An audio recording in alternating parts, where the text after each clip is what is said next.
भगवान विश्वनाथ ने अगस्त मुनि से कहा, जाकर चेले को रोकिए।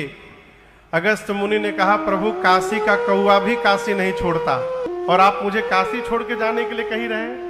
तब भगवान विश्वनाथ ने कहा, मैं वचन देता हूं, आप जहां भी रहिएगा मैं सपरिवार एक दिन आपके आश्रम आकर आपसे राम कथा श्रवण करूंगा। आज आप जाकर उनको रोकिए। तो अगस्त मुनि गए और जैसे बिंध के पास पहुंचे तो बिंध ने चरण में दंडवत किया। जब आप प्रयाग से रीवा जाएंगे आज भी तो एक स्थान पड़ता है सिरमौर, जहां से पहाड़ शुरू होता है। कहते हैं सिरमौर वो बिंध का सिर है। गुरु जी के पांव में सर लगा के दंडवत किए, कहे गुरु जी आज्ञा करिए। अगस्त मुनि बोले, जब तक लौट कर नहीं आऊं ऐसे ही रहना तुम। तो आज भी सिर झुकाकर गुरु जी को दंडवत कर रहे हैं। और अगस्त मुनि दंडकारण्य में गए तो लौट कर कभी गए ही नहीं उधर आज तक। तो उसी वचन को पूर्ण करने के लिए भगवान शंकर मां सती के साथ अगस्त मुनि के आश्रम पहुंचे। सुंदर स्थान पर बिठाकर पूजन प्रारंभ कर दिए।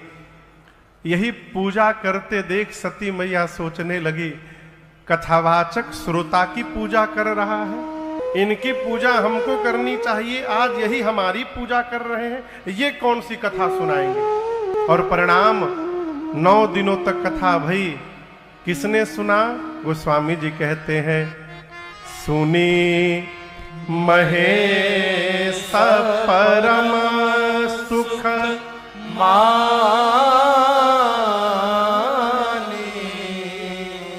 केवल भगवान शंकर ने कथा श्रवण की। सती मैया बैठी रही, बस सुनी नहीं कुछ। कथा पूरी भई। दक्षिणा राम जी की भक्ति देकर और विदा लेकर भगवान शंकर कैलाश गए। कौन सा युग था वो? त्रेता युग। राम जी कौन से युग में आते हैं?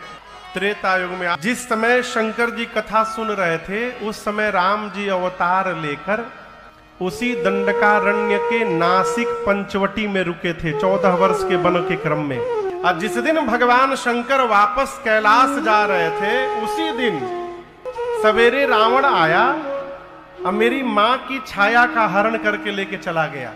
राम जी लक्ष्मण जी सीता मैया को ढूंढ रहे हैं रोते रोते नीचे, और शंकर भगवान मां सती के साथ आकाश मार्ग से कैलाश जा रहे हैं।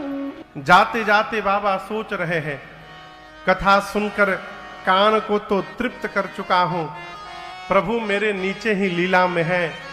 यदि दिखाई दे देना एक बार तो कान के साथ साथ मेरी आंखें भी धन्य हो जाएंगी, आनंद हो जाएगा।